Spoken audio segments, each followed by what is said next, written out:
ভালোবাসাও চলে যায়। কারণ শক্তি যদি না থাকে আপনি রোজগার করতে পারবেন না, সংসারে কাজ করতে পারবেন না, কেউ দেখতেও পারবে না। দেহটা যদি রোগাগ্রস্ত হয়ে যায় তাহলে কি হবে? আনন্দ কমে যাবে, মানে রাম শক্তিটা কমে যায়, ভগবানের যে আনন্দদায়ক শক্তি সেটা কমে যায়। তখন বিষাদে মন ভরে যায়। কারণ দেহ যদি ভালো না থাকে তাহলে সুখটা কোথা থেকে আসে?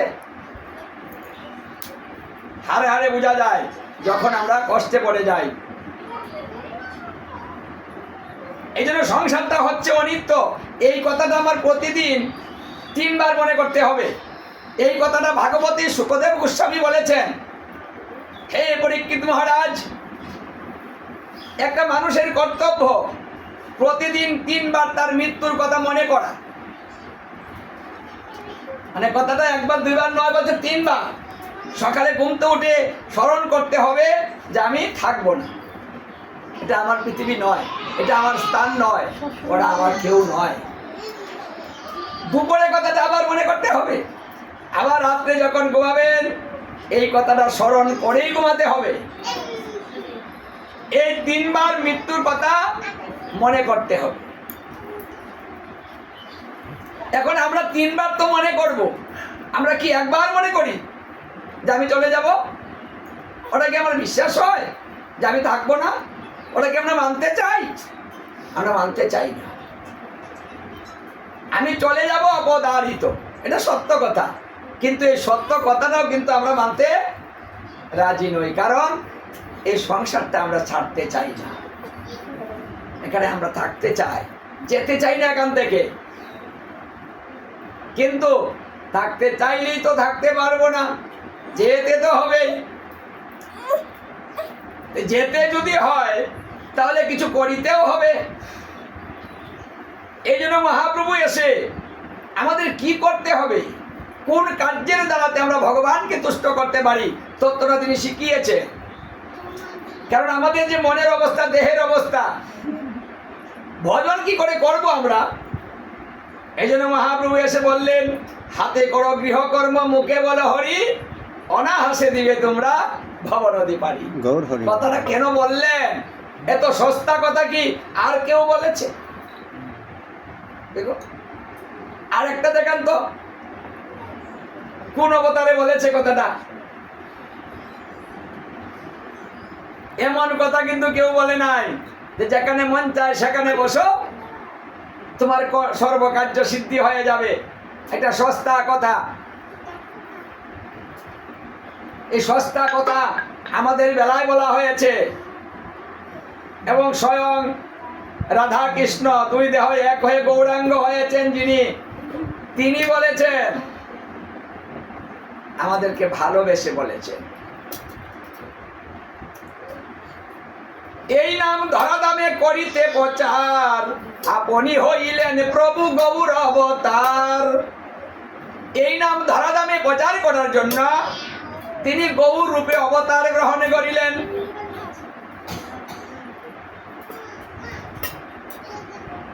এই নামটা দিবেন, আমাদের সস্তা জিনিসটা শিখাবেন, সস্তা ধর্মটা দিবেন। কোনোদিন কোনো কালে কোনো মনন্তরে কোনো কল্পে আমি নিজের হাতে কিছু দেই নাই, এবার নিজে দিতে চাই। তাই আমি এই কলিকালে যাব, ভক্তবেশ ধারণ করিব,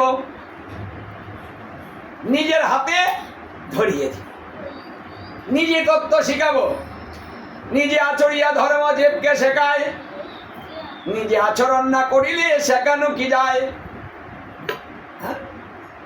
আমি নিজে আচরণ করে শিখিয়ে দিব। মানে কেমনে করতে হবে, নাম কিভাবে নিতে হবে, কার সঙ্গ করতে হবে, কি কি ভাবে আমাদের ধর্মটা করতে হবে, আচরণটা আমাদের কেমন হবে, সমস্ত তত্ত্ব স্বয়ং শিক্ষা দেওয়ার জন্য তিনি এলেন। জীবকে সুন্দর সহজ তত্ত্ব শিক্ষা দিলেন। জীবে দয়া নামে রুচি বৈষ্ণব সেবন, ইহা হতে বড় ধর্ম না হে সনাতন। বাহ, একেবারে 3 কথা, সস্তা কথা ধর্ম দিয়ে দিলেন। এই দয়া মায়া কি আছে আমাদের? তো মহাপ্রভু তো দয়া করতে বলেছেন। এখন দয়া যদি করতে হয় তাহলে তো জীবকে হত্যা করা যাবে না, ওকে তো দয়া করতে হবে। তাহলে কি আমরা দয়া করতে পারছি গো? মারা কি বন্ধ হচ্ছে? হচ্ছে।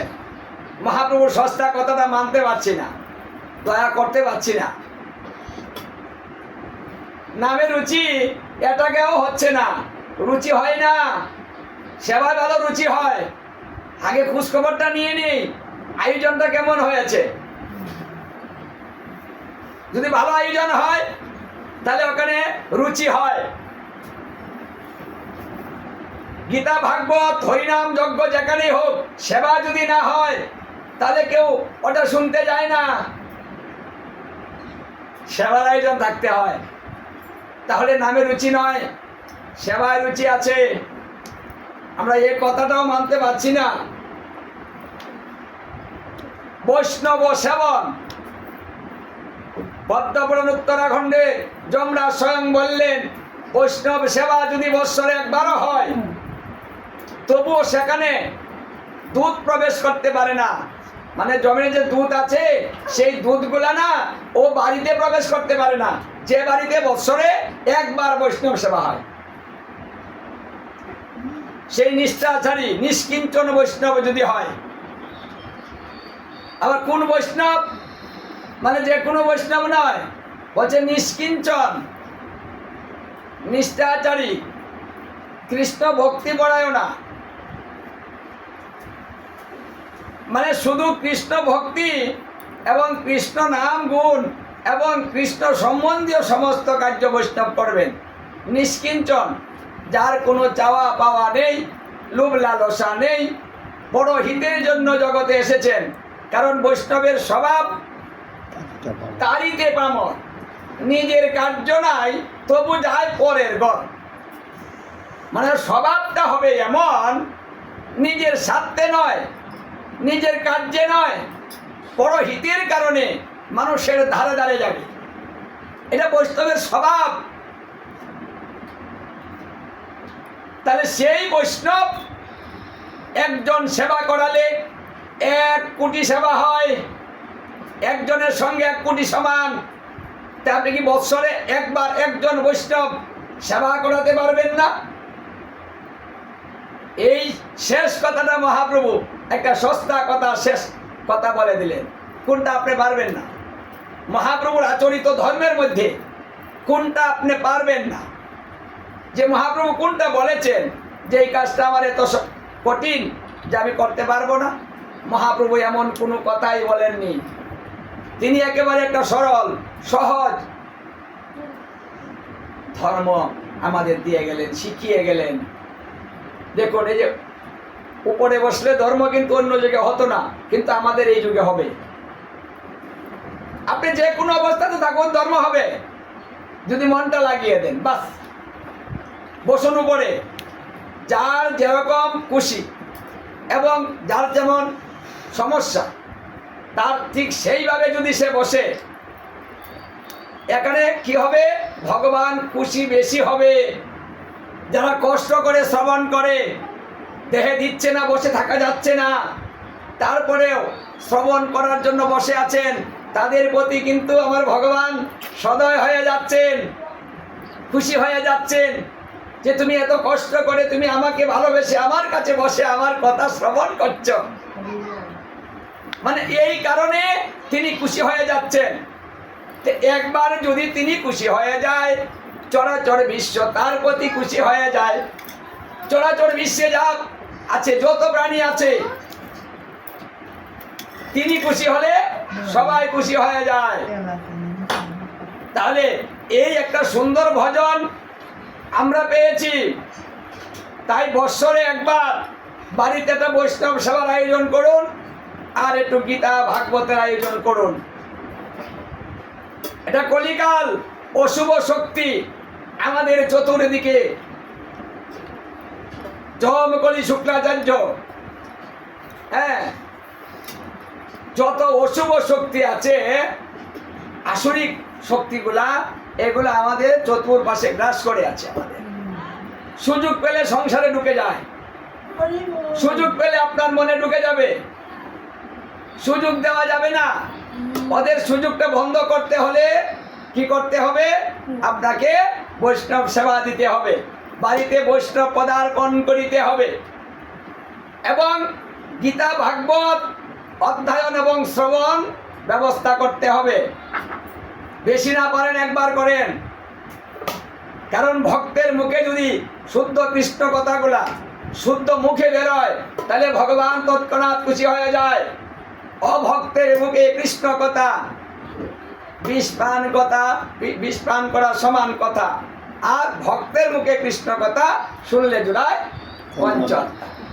ভক্তের মুখে কৃষ্ণ কথা পঞ্চ আত্মা জুড়িয়ে যায়, আর অভক্তের মুখে কৃষ্ণ কথা মানে সর্পের বিষের মতো ক্রিয়া করে। তাহলে যমরাজ এই কথাটাই বলেছেন যে যদি কোনো বৈষ্ণব দ্বারাতে গীতা ভাগবত বৎসরে একবার অধ্যয়ন করায় অথবা বৈষ্ণবকে সেবা প্রদান করে, তাহলে হে দূতগণ, তোমরা সেই বাড়ি সযত্নে পরিত্যাগ করিও, সেখানে যাও না।